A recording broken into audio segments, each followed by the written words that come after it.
ini Bapak seperti apa ini? Apakah memang sudah makmur, jadi sudah gampang saja hidupnya, tiba-tiba jadi direktur gitu? Enggak. Saya terlahir di daerah yang cukup tandus sebenarnya, Pak. Beliau di Bukit Selatan, sekarang Pantai Melasti itu desa saya. Iya, dulu kan tahun 70-an desa tandus kan. Karena dari budaya kerja kita itu namanya cinta. Cinta, C-nya itu kompeten. Kedua integrity. Iya, ketiga teamwork. Keempat customer awareness. Dari Januari sampai dengan hari ini kita sebenarnya sudah ada 10 award yang kita terima. Kami juga mendapatkan penempatan uang negara dari pemerintah untuk disalurkan dalam bentuk kredit yang tentunya bunganya lebih murah. Kami mendapatkan 700 miliar. Nanti kalau ke Bali, transaksi belanja di UMKM kita, umpamanya di Pasar Sukawati, nanti bisa secara QRIS, tentunya langsung potong dan langsung masuk ke rekening. Iya. Mari kita menggunakan mobile banking, QRIS di dalamnya untuk bisa menunjang transaksi yang lebih efisien, hemat, dan sehat.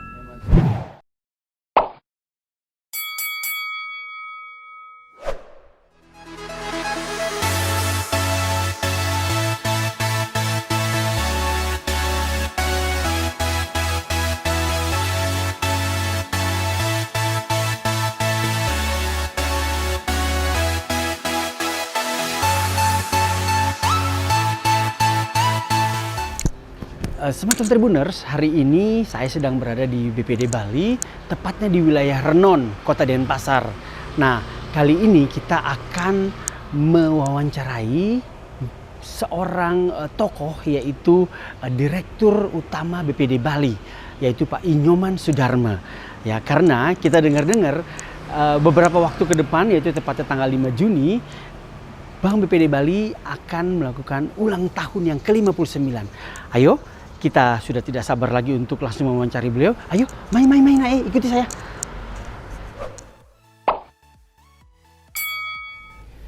Om Swastiastu. Om Swastiastu. Sobat Tribuner, senang sekali bisa ketemu lagi dengan saya Ojan di sini dan tetap dalam Inspirasi Bali.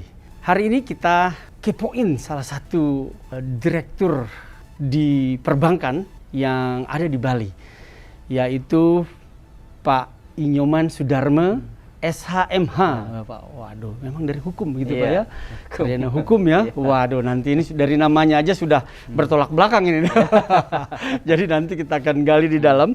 Nah, hari ini tentu kita dalam suasana pandemi ya, dan tentu yang lebih membahagiakan dalam waktu yang tidak lama lagi, yaitu tanggal 5 Juni ya Pak ya. Tepatnya ulang tahun Bank BPD Bali yang ke-59. Wah, udah tua sekali ya. Ini sudah lebih tua dari kami jauh nih. Ya, dan tentunya di kesempatan yang berbahagia ini kita ingin berbagi dengan semeton Tribuners dimanapun berada, bahwa di suasana pandemi kita juga tetap harus optimis. Oke, tidak berlama-lama lagi, kita akan langsung menyapa tokoh kita, yaitu Pak Soedarme. Izin Mas Ojan. Siap. Buka masker dikit. Supaya wajah saya kelihatan. Jadi gantengnya jadi.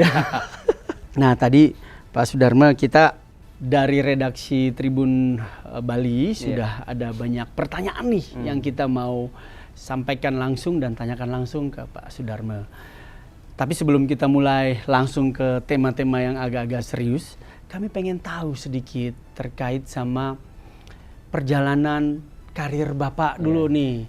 Karena dengar-dengar Bapak ini dari pelaksana gitu ya, sampai menjadi direktur utama dalam usia yang relatifly muda nih Pak. Kalau saya lihat ya, kebetulan kami sering keliling Indonesia untuk ketemu juga dengan BPD-BPD setempat.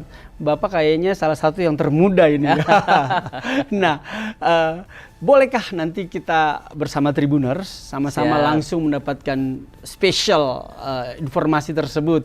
Apa hal-hal saja yang membuat Bapak bisa begitu konsisten dari karir sebagai pelaksana hingga sampai di atas. Silakan Pak Sudarma dari karir pertama dulu deh. Ya, makasih Mas Ojan. Semeton Tribuners, salam tangguh.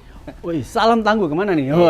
Karena saya udah vaksin 2 kali Mas Ojan, tapi tetap menjalankan protokol kesehatan. Ya, makanya kita lepas kita wajib tetap menjalankan itu. Terima kasih. Sebelumnya pemirsa semua, kita menyampaikan selamat Hari Raya Galungan dan Kuningan. Dan bagi umat muslim yang melaksanakan puasa, selamat menjalankan ibadah puasa. Semoga barokah dan senantiasa kuat dan sehat sampai di ujungnya. Kita fitri, damai selalu. Minal aidin wal faizin, mohon maaf lahir batin. Ya. Komplit sudah tuh Pak. Terima kasih Mas Ojan, kita diundang di momen spesial tahun ini. Sebelum mulai mungkin saya sendiri bercerita bahwa mulai karir BPD tahun 97 sebelum krisis ekonomi. Kita melalui dari pelaksana terbawah menjadi seorang analis kredit di Kabupaten Bangli, ditugaskan di Kota Bangli, kota dingin. Dan sampai saat ini melewati itu dengan secara step by step, tentunya sampai di ujungnya tahun 2019 dipercaya oleh pemegang saham sebagai Direktur Utama Bank BD Bali. Karir kami dari pelaksana, kemudian kepala seksi, kepala capem, kemudian kepala bagian, kepala cabang, kemudian kepala divisi kredit, kepala divisi sumber daya manusia, kemudian menjadi Direktur Bisnis merangkap pelaksana tugas Direktur Utama, dan 14 Februari 2019 Valentine ditetapkan sebagai Direktur Utama Bank BD Bali. Kami bersyukur pada Tuhan Yang Maha Kuasa karena kebesaran beliau yang mengantarkan kami ke tempat itu, dan doa mungkin keluarga, restu semua, dan doa teman-teman Bank BD Bali khususnya. Tadi sudah dijelaskan karirnya dari bawah. Bahkan saya tadi dari penjelasannya hampir semua lini ini Pak. Sampai SDM, pindah kredit, dan hampir semua. Kenapa? Apakah memang ada sebuah keharusan kita menguasai, karyawan di BPD Bali ini menguasai seluruh bidang baru naik, atau bagaimana Pak? Ya, kalau kita mau memperkuat manajerial kan harusnya ada di setiap lini, sehingga problem solving itu bisa kita berikan ke depan, karena dari situlah kita belajar untuk bisa memberikan solusi dalam rangka percepatan ke penetrasi pasar dan juga inovasi. Tentunya kalau di dalam satu tempat itu aja kan tentunya nggak ngerti susah untuk mengaplikasikan bidang-bidang lainnya. Tentunya karena perbankan ini peraturannya banyak, tentunya saya sangat bersyukur bidang kami keilmuan sebelumnya di ilmu hukum, lanjut ke hukum bisnis juga kan. Ya, hukum bisnis, sehingga bisalah mengikuti di luar itu, juga tetap belajar setiap saat untuk bisa menambah pengetahuan di bidang-bidang lain. Jadi kalau waktu Bapak pertama kali jadi pelaksana, itu memang sudah sarjana hukum atau bagaimana tuh Pak? Sudah sarjana hukum. Udah sarjana hukum ya? Tamat di Udayana 96. Iya, 96. Ya, sempat nganggur, 97 masuk Bank BD Bali. Ya, dari rekrutan satu-satunya sarjana hukum yang bisa lolos. Wah, gitu. Ya, ini karena unik ya, karena dari sarjana hukum masuk ke perbankan. Waktu itu pun pelaksana, tapi di kerjaannya apa tuh Pak? Jadi tugas analis kredit. Analis kredit. Nah, ini sarjana hukum menganalisis kredit. Pada saat itu tidak ada kendala pengetahuan gitu Pak, karena kan bicaranya hukum terus. Enggak, karena di perbankan dan juga di aspek perkreditan, bidang hukum itu mempengaruhi cukup besar untuk keamanan dan second when out, termasuk mitigasi risiko hukumnya. Itu yang terpenting kan, terakhir itu kan. Iya. Di luar itu kan ya, di aspek perkreditan kan ada 5 aspek, ya, aspek umum, aspek manajemen yang kita nilai, kemudian aspek keuangan, kemudian aspek agunan, kemudian aspek sosial dan ekonomi lainnya. Tentunya kan perlu perpaduan berbagai macam ilmu pengetahuan mendukung tugas-tugas kita. Jadi ilmu hukum itu justru melengkapi melengkapi tugas Bapak dalam memahami problem solving yang ada ya pada yang saat ada. itu ya. Nah, Pak Sudarma, banyak orang yang lahir memang keluarganya kaya gitu loh Pak ya. Ini Bapak seperti apa ini? Apakah memang sudah makmur, jadi sudah gampang saja hidupnya tiba-tiba jadi direktur gitu? Enggak. Saya terlahir di daerah yang cukup tandus sebenarnya Pak. Beliau Jan di Bukit Selatan, sekarang Pantai Melasti itu desa saya. Iya dulu kan tahun 70-an desa tandus kan. Sama dengan Nusa Penida, tidak ada air. Airnya kan dengan cubang, kemudian kehidupan mata pencarian pertanian tahunan. Tentunya dengan berbekal terhadap tekanan hidup, kita harus bisa merubah hidup. Konsep itu yang ada di jiwa kita untuk bisa lebih sukses. Kita melewati dari SMA saya sudah kos dan pasar, kemudian kebetulan dapat di Udayana, bisa dari rumah juga sehingga lebih efisien. Ya, upaya-upaya yang kita lakukan tidak terlahir dari yang kemewahan, memang daerah tandus yang memang membutuhkan perjuangan keras, baik fisik maupun mental. Di tengah itu ya orang tua, kebetulan bapak seorang guru ya, pendidik yang pendidik zaman dulu kan didikannya keras, itu yang membuat kita menjadi disiplin lah, lebih disiplin untuk bisa menerapkan program-program kehidupan. Apa nih yang paling Bapak ingat dari wejangan Bapak atau orang tua gitu, yang selalu menjadi pegangan Bapak lah untuk bisa sampai ke posisi ini? Yang menjadi wejangan pasti inline dengan kerja di bank, ada jujur, disiplin, kerja ikhlas. Karena kerja ikhlas itu bagian dari menjalankan ajaran agama, dimanapun kan sama ajaran agama, bagian dari ibadah. Sama kan, tidak hanya sembahyang aja kita berhubungan dengan Tuhan, bekerja baik dan memberikan manfaat positif dan bisa memberikan kemakmuran pada masyarakat, kan itu yang menjadi juga bagian dari ibadah. Tidak harus terus sembahyang atau mohon maaf sholat dan lain-lain. Tentunya perbuatan-perbuatan itu yang harus kita juga lakukan untuk bisa memperkuat jati diri kita menjadi pribadi yang kuat. Luar biasa, jadi memang ternyata tidak langsung sekonyong-konyong langsung jadi direktur gitu ya, memang melalui proses. Kadang-kadang orang cuma lihat, suksesnya aja nih, wah beliau enak udah langsung di posisi itu. Ternyata memang dari desa Melasti ya, di mana di Bukit Ungasan yang kering gitu ya, dan akhirnya mengambil sikap, mengambil langkah untuk menuju masa depan. Nah, untuk Semeton Tribuners ini, selain tadi kita harus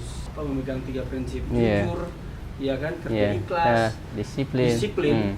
Apalagi Pak yang paling ditekankan kepada karyawan, khususnya karyawan BPD nih dalam era Bapak memimpin nih, karena kan mereka juga udah melihat contoh Bapak yang dari pelaksana sampai ke atas. Nah, biar kita juga menginspirasi seluruh karyawan dan juga Semeton Tribuners. Untuk karyawan kita sudah mempunyai budaya kerja. Budaya kerja itulah fondasi dasar untuk bisa menguatkan jati diri, menguatkan keyakinan untuk pribadi maupun perusahaan dan masyarakat. Karena dari budaya kerja kita itu namanya cinta, C-nya itu kompeten. Kedua integrity. Iya, ketiga teamwork. Keempat customer awareness. Customer awareness kan nasabah. Gimana keperluan nasabah, edukasi nasabah, gimana menghandling komplain dan lain-lain. Tentunya ini yang kalau kolaborasi dari budaya kerja itu ada 12 nilai perilaku yang dijalankan. Ini udah terinci dan kita sudah buatkan program. Inilah yang menjadi fondasi dasar untuk bisnis itu bisa berkembangkan. Setiap perusahaan pasti mempunyai corporate value yang harus menjadi fondasi dasar. Seperti kita mempunyai negara Indonesia mempunyai Pancasila, Undang-Undang Dasar 45, dan tentunya ini yang menjadikan panduan kepribadian bagi masing-masing masyarakat Indonesia dan juga bagi di perusahaan punya budaya kerjanya. Luar biasa, Bapak sampai hafal itu semuanya. Baiklah Sobat Tribuners, kita sudah kepoin beliau di profilnya, tapi kita akan kembali setelah yang satu ini. Sobat Tribuners, kembali lagi bersama Ojan di sini dan masih ditemani tokoh kita yaitu Pak Inyoman Sudarma, SHMH. Ya, tidak perlu sih gelar, Pak. Pokoknya biar memotivasi itu, Pak. Siap. Ya. Direktur Utama BPD Bali. Ya. Nah, kita ketahui bersama bahwa beberapa waktu yang lalu BPD Bali juga mendapatkan 3 penghargaan ya, 3 award kalau nggak salah itu Top Leader on CSR, Top CSR Award Star 5, satu lagi Corporate Social Responsibility. Bagaimana tuh Pak sampai kok bisa menggondol 3 award sekaligus gitu? Di Ojan, makasih semeton Tribuners. Dari Januari sampai dengan hari ini kita sebenarnya sudah ada 10 award yang kita terima dari lembaga pihak ketiga. Ya, pertama berkaitan dengan pasti kinerja finansial. Kemudian yang kedua berkaitan dengan tata kelola. Yang keempat berkaitan dengan good corporate governance. Yang tadi kelima berkaitan dengan corporate social responsibility. Tentunya penghargaan ini kita terima tentunya kan berdasarkan hasil juga penjurian termasuk tahapan-tahapannya. Tidak langsung diberi, Pak. Harus ada penjurian, kemudian ada data-data yang diambil oleh pihak ketiga yang tentunya secara independen tim dari Jakarta menilai kita, Pak. Sebenarnya di akhir tahun sampai dengan 2020 itu ada 27 penghargaan juga kita terima. Desember itu kita terima penghargaan dari Bank Indonesia, 3 sekaligus juga. Di Bank Indonesia Provinsi Bali sebagai bank partisipasi merchant kris teraktif. Kemudian sebagai bank pendukung UMKM terbaik ketiga secara nasional di Bank Buku 2. Kemudian menjadi bank penyelenggara BI RTGS terbaik di Buku 2 juga. Ini kebanggaan bagi kami dan merupakan hasil kerja keras daripada seluruh tim Bank PD Bali. Yang tadi kita sampaikan itulah hasil dari budaya kerja cinta. Tadi yang mengenai 3 penghargaan itu tentunya ya berkaitan dengan upaya-upaya kita untuk memberikan corporate social responsibility kepada masyarakat dan juga pemerintah stakeholder lainnya yang memberikan nilai tambah untuk bisa meningkatkan pertama berkaitan dengan kesehatan, kemudian berkaitan dengan pendidikan, kemudian berkaitan dengan ekonomi. Akan di situ ada kemitraan di bidang UMKM juga. Karena kita juga mendukung dalam pandemi COVID-19 ini pelaksanaan pasar gotong royong yang oleh pemerintah, kemudian pameran UMKM yang dilakukan di Dekranasda, kemudian kegiatan lainnya yang tentunya memberikan nilai tambah untuk seluruh stakeholder termasuk pemerintah daerah. Ini yang kita lakukan sehingga oleh pihak Top Business, majalah Top Business Jakarta memberikan apresiasi kepada kita 3 penghargaan di bidang corporate social responsibility. Dan ini sejalan dengan juga ketentuan OJK mengenai rencana aksi keuangan berkelanjutan. Kalau pemerintah dulu menetapkan SDGs, ini tentunya turunan kepada di perusahaan adalah mengenai rencana aksi keuangan berkelanjutan.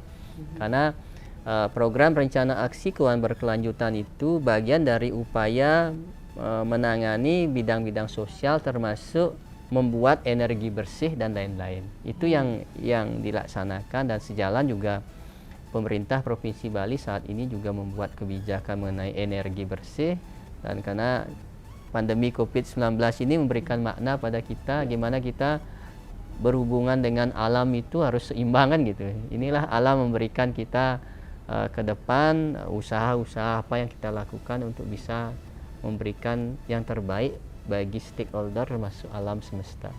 Nah ini adakah program yang spesifik Pak ya yang dikeluarkan oleh BPD ya dalam masa pandemi ya terkait treatment kepada UMKM ataupun masyarakat nasabah ada strategi program khusus? Pertama pastinya program relaksasi ya sesuai dengan POJK 11 2020 yang berjalan sejak tahun 2020 ya kita tindak lanjuti sesuai dengan ketentuan POJK diperpanjang sesuai POJK 48 sampai dengan Maret 2022. Ini kita terus jalankan dalam rangka membantu pemerintah dalam pemulihan ekonomi nasional. Kami juga mendapatkan penempatan uang negara dari pemerintah untuk disalurkan dalam bentuk kredit yang tentunya bunganya lebih murah. Kami mendapatkan 700 miliar dan itu tahun 2020 sudah berjalan dengan pencapaian penyaluran hampir 2,3 triliun. Pen juga ya. Karena ini bagian dari program pemulihan ekonomi nasional dan di Februari jatuh tempo ditempatkan kembali oleh pemerintah. Itu kita melakukan penyaluran kredit juga sama, tentunya untuk bisa membantu pemerintah daerah terutama di Bali khususnya karena kontraksi secara tahunan kan di Bali paling dalam hampir di 9,31%. Tentunya dengan usaha-usaha yang kita lakukan tentunya bisa mengembalikan atau memperbaiki terus pemulihan ekonomi dan pertumbuhan ekonomi dan ujungnya adalah tingkat kemiskinan tidak terus bertambah kan, bisa kita terus kurangi dengan adanya program ini. Di luar itu penyaluran kurs tetap berjalan. Tahun 2021 ini Bank BPD Bali mendapatkan plafon kur 830 miliar sampai dengan Maret ini sudah tersalur hampir di 230 miliar. Ini program-program ini kita jalankan tentunya untuk menopang pemulihan ekonomi nasional. Itu di bidang finansial, kemudian di bidang sosial tentunya tadi CSR kita jalan tetap berkolaborasi dengan pemerintah daerah termasuk juga di bidang lainnya, di bidang layanan kita membuat layanan antrean online. Masyarakat kalau mau ke bank tidak lagi harus datang ke bank secara langsung, tentunya ada kerumunan, tentunya bisa membuat notif untuk bisa jam berapa bisa ke kantor. Itu ada antrean ini. Itu kita buatkan dan di setiap kantor ada alat-alat prokes dan karyawan kami juga hampir di atas 90% saat ini sudah divaksin. Ya. Dan tentunya terima kasih pada pemerintah pusat dan pemerintah Provinsi Bali yang telah membantu karyawan bank untuk bisa divaksin sehingga bisa memberikan pelayanan lebih kuat. Namun tanpa mengurangi untuk tetap menjaga prokes. Itu mungkin yang kita laksanakan dan jalankan sampai dengan saat ini dan terus ke depan terus kita inovasi. Dan juga bagi UMKM kita kerjasama dengan marketplace juga dengan Bali Mall untuk bisa penjualannya secara online termasuk onboarding juga produk-produk dari UMKM. Dan itu dibina Pak? Iya, ada pembinaan khusus juga. Ada kita buatkan seminar khusus untuk hal tersebut. Dan kita juga kerjasama dengan Gojek untuk bisa merchant-merchant itu masuk dalam kapasitas dibantu oleh kami atau memang nasabah-nasabah kami belum menjadi merchant Gojek bisa juga terkolaborasi. Itu sudah kita laksanakan. Tentunya di dunia perbankan ke depan ini sharing ekonomi harus kita jalankan. Win-win itu harus berjalan, tidak ada win-lose. Karena itu yang harus berjalan dan hidup ini harus berbagi. Konsepnya itu. Nah, ini ada pertanyaan yang kami juga sering ditanyakan nih, khususnya mengenai lembaga perbankan. Kan banyak sekarang mungkin perusahaan-perusahaan atau pebisnis yang sedang mengalami krisis ekonomi, ya di mana usahanya nggak jalan dengan lancar, ya kan, akhirnya harus postpone atau dihentikan sementara, gitu ya. Nah, bagaimana treatment nih Pak dari BPD sendiri jika ada nasabah BPD yang mengalami hal tersebut? Pertama, treatmentnya kan tadi. Ya. Treatmentnya memberikan restrukturisasi kredit, menjadwal ulang angsuran kredit, ya supaya tidak menjadi beban. Ya. Karena kan masih ada waktu sampai Maret 2022 ini. Itu yang kita lakukan. Tentunya kalau memang ada kebutuhan modal kerja yang kalau kita lihat potensinya masih bisa, tentunya bisa kita tambah. Ini yang kita tentu perhatikan dengan tetap konsepnya adalah memperhatikan prinsip kehati-hatian dan manajemen risiko yang ada di kita. Tentunya kan tidak sembarangan juga kan, tentunya kita melihat industrial risk ratingnya juga dan tetap kembali kepada konsep utama kredit itu dan kepercayaan. Integrity itu yang menjadi kunci yang bagi kita, dan juga historis sebelumnya dari debitur tersebut. Jangan sampai seperti arahan OJK adalah jangan sampai ada penumpang gelap. Itu penumpang gelap. Penumpang gelap nanti bocor halus dia. Iya. Baiklah, Semeton Tribuners, ya kita akan kembali lagi untuk menutup dengan segmen ketiga, tapi setelah yang satu ini. Oke, Semeton Tribuners, kembali lagi masih dengan Ojan di sini dan dengan tokoh inspirasi kita kali ini yaitu Pak Nyoman Sudarma, Direktur Utama BPD Bali. Tadi kita sudah bahas profil, sudah bahas beberapa program, tapi saya lebih pengen gali lagi terkait sama program-program yang milenial, karena di era pandemi ini terjadi begitu banyak perubahan dalam kehidupan kita, baik itu pendidikan, ekonomi, malah sampai ke perbankan juga, dalam pola bertransaksi. Nah, dengan ulang tahun yang ke-59 nanti yang diusung oleh BPD itu Bangkit Bersama Bank BPD Bali. Bangkit nih Pak, kita mau bangkit nih. Bangkit. Waduh, kalau nggak bangkit, kita harus bangkit ya. Nah, seperti apa sih Pak program-program yang juga bisa menyapa para milenial ya, atau program-program khusus yang digital, digitalkan dirinya BPD? Terima kasih Leo Jan, Semeton Tribuners. Untuk anak muda milenial, kita mempunyai mobile banking. Mobile banking Bank BPD Bali sangat bisa mengadopsi kebutuhan daripada teman-teman kaum milenial, termasuk pelajar, kemudian termasuk mahasiswa dan lain-lain, karena kita mobile banking kita ini udah cukup banyak fiturnya, apalagi kita sudah mempunyai QRIS kita sudah dapat izin tahun 2019 dan sampai saat ini kita sudah melakukan penetrasi pasar kepada masyarakat. Kemudian anak-anak muda bisa lihat merchant kita itu kan sudah ada, karena transaksi QRIS ini tidak hanya kepada pedagang UMKM, tentunya di tempat-tempat wisata udah mulai banyak merchant kita, hampir di 13.600 merchant. 13.600 merchant di Bali. Karena kita ditargetkan oleh Bank Indonesia tahun ini bisa tumbuh 2 kali lipat dari tahun sebelumnya. Karena transaksi QRIS ini, transaksi non tunai ini kan menjadi salah satu solusi di tengah pandemi COVID-19.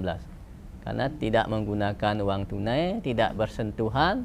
Kalau kita pakai kartu kredit atau ATM kan masih bersentuhan dengan kartu, sentuhan dengan mesin.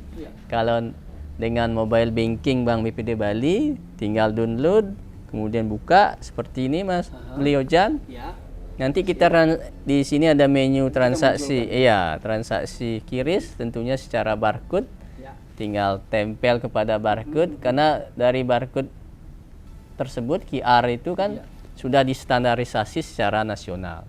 Dan ke depan ini QRIS ini bisa secara cross border. Cross border, tamu-tamu dari, mohon maaf, dari Jepang, Cina, ASEAN dan lain-lain, nanti kalau ke Bali transaksi belanja di UMKM kita, umpamanya di Pasar Sekewati, nanti bisa secara QRIS, tentunya langsung potong dan langsung masuk ke rekening. Itu yang kita sudah lakukan, dan ini menjadi bagian solusi daripada di tengah pandemi COVID-19 ini bagi solusi pemerintah, solusi perbankan memberikan layanan yang terbaik kepada seluruh masyarakat lapisan termasuk anak muda. Anak muda kan dah mulai nggak senang. Nggak perlu kalau dengan mobile banking Bank BPD Bali tak perlu ada top up, nggak perlu nanti ada biaya untuk top up lagi kan. Karena langsung rekeningnya kita langsung menjadi rekeningnya untuk QRIS. Iya. Otomatis ya, Pak? Otomatis. Itu yang kelebihan kita, dan transaksi kita bisa H+0. Sekarang transaksi sekarang masuk ke merchant. Itu yang kita berikan solusi kepada anak-anak muda, dan kita juga membayar SPP juga lewat sini juga bisa. Mobile banking. Sekolah-sekolah SMA sekarang, kemudian universitas. Ada beberapa universitas yang kita kerjasama, pembayaran dengan mobile banking Bank BPD Bali udah bisa. Satu, efisien. Kemudian 2, aman, langsung masuk. Ketiga, mohon maaf, tidak perlu butuh uang bensin, uang parkiran ke situ, kan kos tinggi kan. Lebih baik buka rekening Bank BPD Bali, buka download mobile banking, kita transaksi, termasuk bayar samsat, bayar PDAM, bayar listrik dari sini. Hampir semua di sini ada. Beli tiket pesawat Garuda, Citylink, bayar angsuran juga bisa, lengkap di sini. Pokoknya satu handphone gadget ini bisa memenuhi kebutuhan kita ke seluruhnya. Iya, tidak perlu bawa uang tunai. Kalau lupa dompet, apa yang penting HP masih bisa. Karena saya sendiri jarang sekali sekarang bawa uang tunai, karena di tengah pandemi COVID-19 terinformasi uang juga sebagai sarana untuk penyebaran virus ini. Sehingga kalau kita bertransaksi secara non tunai lebih aman. Dan hampir seluruh pejabat kita di Bali, Pak Gubernur, Pak Wagub, Bupati sudah kita kenali dengan ini, dan kita launching di mana-mana. Termasuk di tempat-tempat wisata nanti ada e-retribusi pariwisata, umpamanya masuk ke Tirta Gangga umpamanya. Tidak perlu bawa uang tunai, tinggal masuk, scan, masuk. Ya. Pantai Melasti nanti mau pra-wedding, ya bayar pakai ini. Ya, dan kita juga fasilitasi di tempat-tempat wisata itu namanya e-retribusi.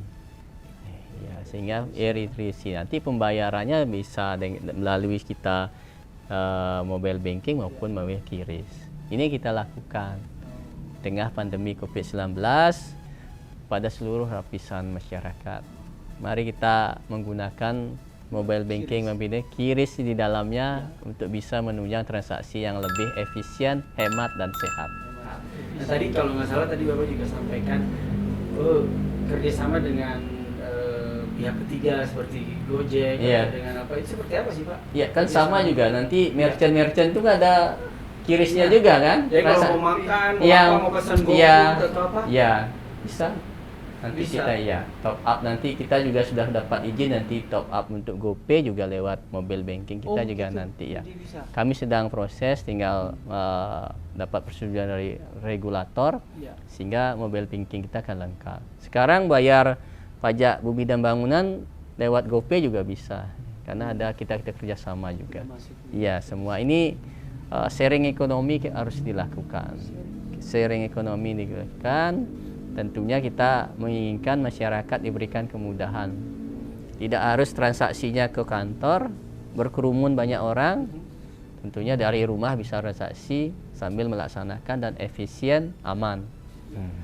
Baik, Sobat Tribuners, itu tadi penjelasan beliau terkait dengan program-program yang menyangkut dengan milenial. Milenial. Nah, rasanya dulu kalau ada yang bilang bahwa BPD Bali itu lebih banyak kalangan-kalangan yang lebih senior lah yang menggunakan ini, sekarang terbukti bahwa banyak sekali program-program yang justru bisa digunakan oleh kalangan milenial QRIS tadi, bahkan tadi tempat tujuan wisata sudah bisa langsung menggunakan QRIS. Termasuk donasi Liojan, nanti ke pura mana atau ke yang ada kita menjadikan merchantnya, kalau tidak bawa uang tunai, donasinya bisa dengan QRIS ini.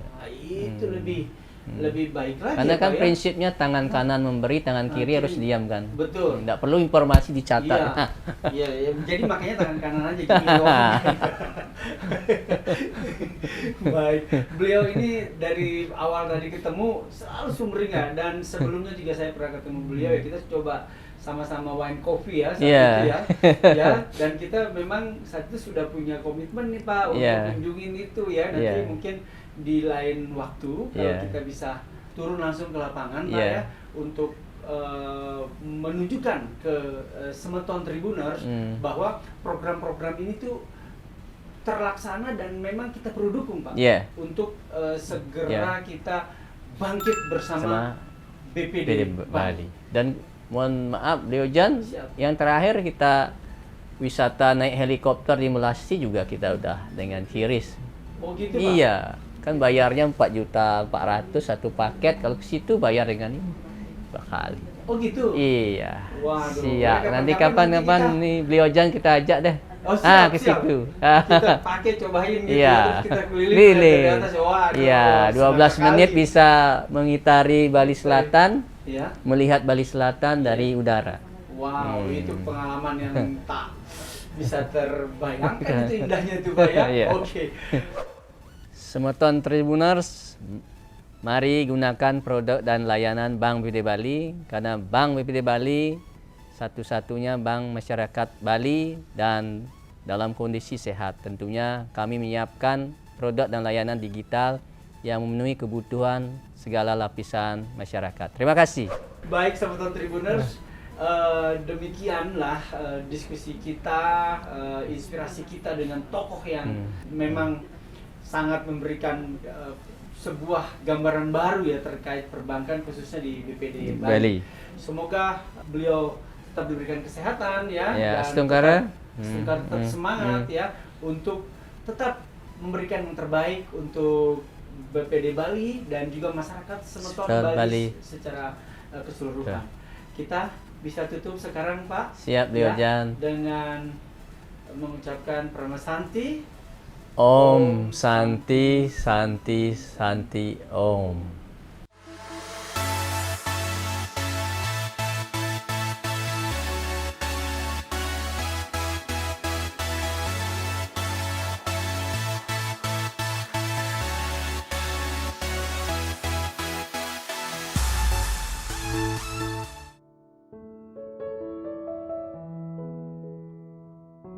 Baca berita selengkapnya di Koran Tribun Bali dan baca juga www.tribunbali.com. Jangan lupa follow, like, komen, dan share Facebook, Instagram, dan YouTube Tribun Bali.